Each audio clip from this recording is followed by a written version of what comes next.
ஸ்ரீ பாலசுப்ரமணியர் அருளால் next gen astro ஆன்மீக அன்பர்கள் நேயர்கள் அனைவருக்கும் அன்பான வணக்கங்கள். உங்கள் பாரம்பரிய ஜோதிடர் குருச்சந்திர வடிவேல். இப்ப பார்த்தோம்னாக்கா ஆவணி மாதத்தின் கோச்சார பலன்கள் எப்படி இருக்கும் அப்படிங்கிறத, உங்களுடைய ராசிக்கு என்ன செய்யலாம் என்ன செய்யக்கூடாது, எது மாதிரி வழிபாடு உகந்ததாக இருக்கும் அப்படிங்கிறத பற்றி விரிவாகவும் நட்சத்திர பலன்களோட நம்ம பார்க்க போறோம். இப்ப அதன் அடிப்படையில பார்த்தோம் அப்படின்னு கேட்டீங்கன்னாக்க, இது பொது பலன் தான். இது வாழ்நாள் பலன் கிடையாது.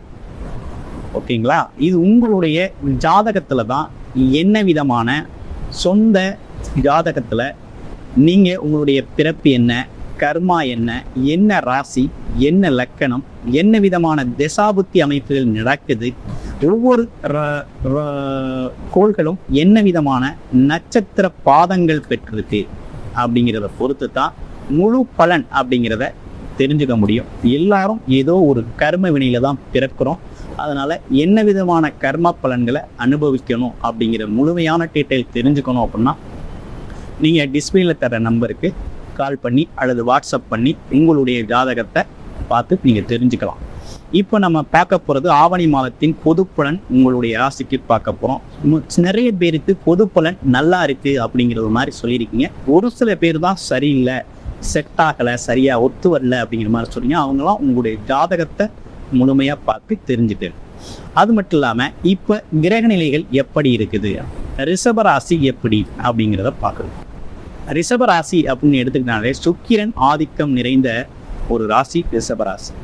அப்போ ரிஷபராசியை பொறுத்த வகையில் பார்த்தீங்கன்னாக்க, இவங்களை பொறுத்த வகையில் கார்த்திகை, ரோகிணி, மிருகசீடம் அப்படிங்கிற 3 நட்சத்திரங்கள் ரிஷபராசியில் இருக்கக்கூடிய ஒரு அமைப்பு அப்படிங்கிறது இருக்கு. இந்த ஒவ்வொரு நட்சத்திர அமைப்புக்கும் இந்த ரிஷபராசி அப்படிங்கிற ஒரு அமைப்புக்கும் பார்த்தீங்கன்னாக்க என்ன விதமான குண அதிசயம் இருக்கும் அப்படின்னா, எதுலையும் எடுத்துக்கொண்ட வேலையில தொழில கடின உழைப்பை செலுத்தக்கூடிய ஒரு அமைப்பு உண்டு. 2வது, எல்லோரிடத்திலும் அன்பு பாராட்டக்கூடிய ஒரு அமைப்பு, கடுமையை செலுத்தாம அன்பு பாராட்டக்கூடிய ஒரு அமைப்பு அப்படிங்கிறது இருக்குது.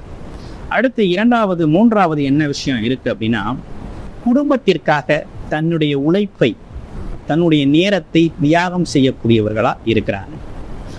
அடுத்து பாருங்க வேற என்ன அப்படின்னா, அரசு சார்ந்த விஷயங்கள், அதே நேரத்துல வேகமான செயல்பாடு, நிதானமாக பொறுமையாக கையாளக்கூடிய திறன், இதுதான் இவங்களுக்கு இருக்கக்கூடிய முக்கியமான குணாதிசயங்கள். அதே நேரத்தில் சுகபோகமாக குடும்பத்தை வச்சுக்கிறதுல, தான் கஷ்டப்பட்டாலும் குடும்ப உறுப்பினர்கள், குழந்தைகளை சுகபோகமாக வச்சுக்கணும் அப்படிங்கிறதுல ரொம்ப முக்கியத்துவம் செலுத்தக்கூடியவர்களா இவங்க இருப்பாங்க. இதுதாங்க இவங்களோட குணாதிசயம். அடுத்து பாருங்க, கார்த்திகை நட்சத்திரம், ரோகிணி நட்சத்திரம், மிருகசீர நட்சத்திரங்களும் 3 நட்சத்திரங்கள் இருக்குது. அப்படியே இருந்தாலும் ரிஷபராசிக்கு இப்ப கிரக நிலைகள் எப்படி இருக்கு அப்படின்னா, ராசியிலே குரு செவ்வாய் இணைவு. அடுத்து பாருங்க, 4ஆம் இடத்துல சிம்ம ராசியில சூரியன் ஆட்சி பெற்று இருக்கக்கூடிய ஒரு அமைப்பு, சுக்கிரன் இருக்கிறாரு, புதன் இருக்கக்கூடிய அமைப்பு, 2 கூடியவர் இருக்கிறார் புதன். அடுத்து 5ஆம் இடத்துல கேது பகவான் குரு பார்வையோடு இருக்கக்கூடிய ஒரு அமைப்பு. அடுத்து பாருங்க, 10ஆம் இடத்துல சனி பகவான் வக்ரகதியில இருக்கக்கூடிய ஒரு அமைப்பு. 11ஆம் இடத்துல ராகு பகவான் இருக்கிறார், மீன ராசியில ராகு பகவான் இருக்கிறார். இந்த அமைப்புகள்லாம் என்ன விதமான பலன்களை உங்களுக்கு தருது இந்த மாதத்துல அப்படின்னு பார்த்தோம்னா, அப்ப சுக்கிரன் 4ஆம் இடத்துல சூரிய பகவான் ஆட்சி பெற்று இருக்கக்கூடிய சூரிய பகவானோட இணைஞ்சிருக்கக்கூடிய இந்த காலகட்டம், 2 கூடையவனோட இணைந்திருக்கக்கூடிய ஒரு 2, 5 கூடையவரோட இணைந்திருக்கக்கூடிய ஒரு நல்ல காலகட்டமா இருக்குது. வீடு, வண்டி, வாகனங்கள் வாங்குறது அப்படிங்கிற ஒரு விஷயம், வீடு கட்டணும் அப்படின்னா தாராளமா வீடு கட்ட நீங்க தொடங்கலாம், வீடு வாங்கலாம், இடம் வாங்கலாம். இந்த மாதிரி விஷயங்கள்லாம் செய்யறதுக்கு ஒரு நல்ல காலகட்டமா இருக்கு. அடுத்து வேற என்ன விஷயங்கள் இருக்குது அப்படின்னா, அரசு சார்ந்த ஆதாயங்கள் கிடைக்கக்கூடிய காலகட்டம்.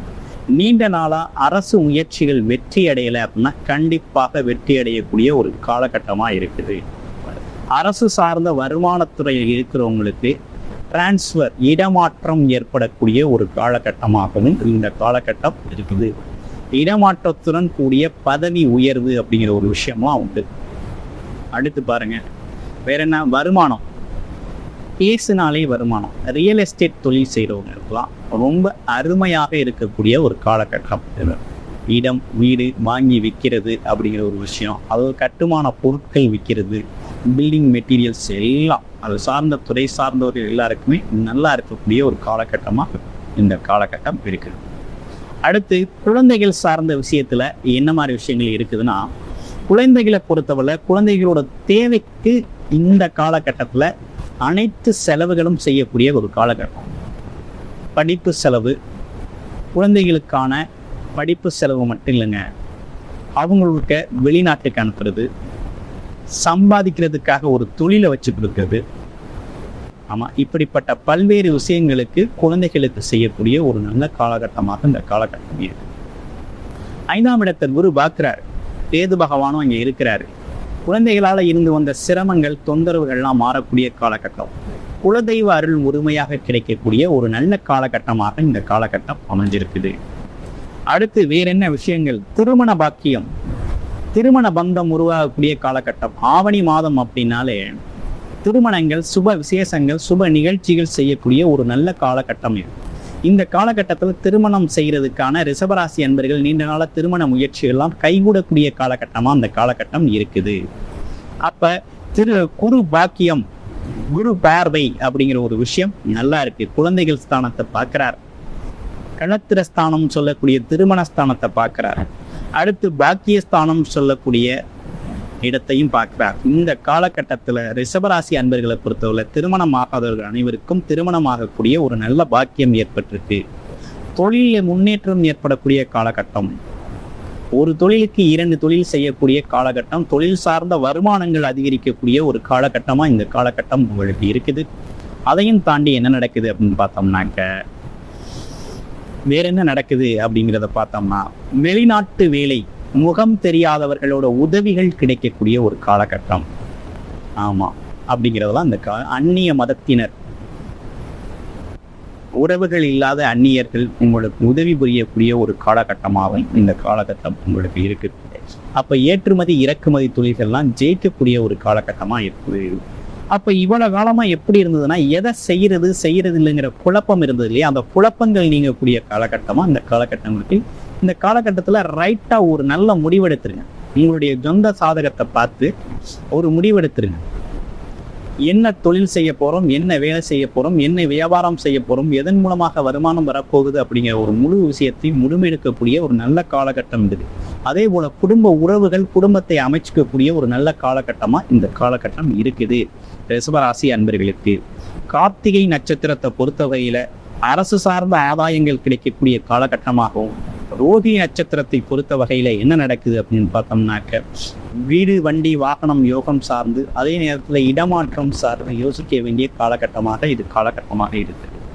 மிருகசீர நட்சத்திரத்தை பொறுத்த வகையில என்ன நடக்குது அப்படின்னு பார்த்தோம்னா, இந்த காலகட்டத்தை பொறுத்த வகையில என்னன்னா, உங்களுடைய களத்திரம் வேலை, அதாவது கூட்டுத்தொழில், அது இல்லாம மனைவி